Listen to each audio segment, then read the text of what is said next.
Before the Russian invasion, Ukraine tried to acquire Pegasus Spyware from Israeli spyware company NSO Group to support its defensive capabilities.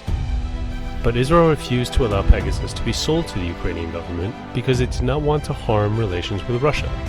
So much for fighting the good fight.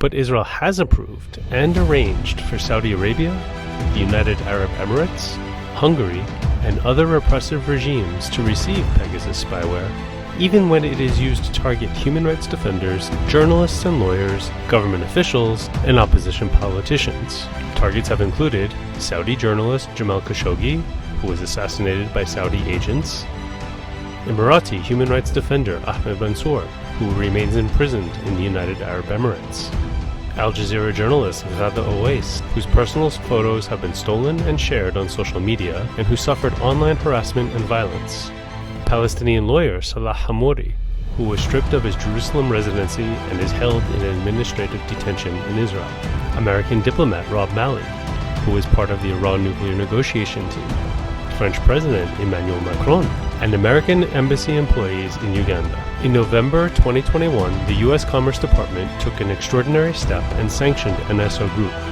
It announced the company was engaging in activities that are contrary to the national security or foreign policy interests of the United States, and that NSO Group's tools have also enabled foreign governments to conduct transnational repression, which is the practice of authoritarian governments targeting dissidents, journalists, and activists outside their sovereign borders to silence dissent.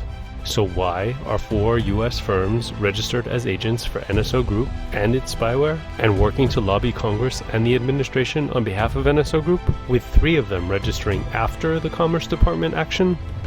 Dawn is calling for these firms to break their contracts with NSO Group. It is a human rights abusing company that aids repression and is working against American national security interests. And if they don't, then the U.S. government and Congress should not meet with these lobbying firms who get paid to make repression look good.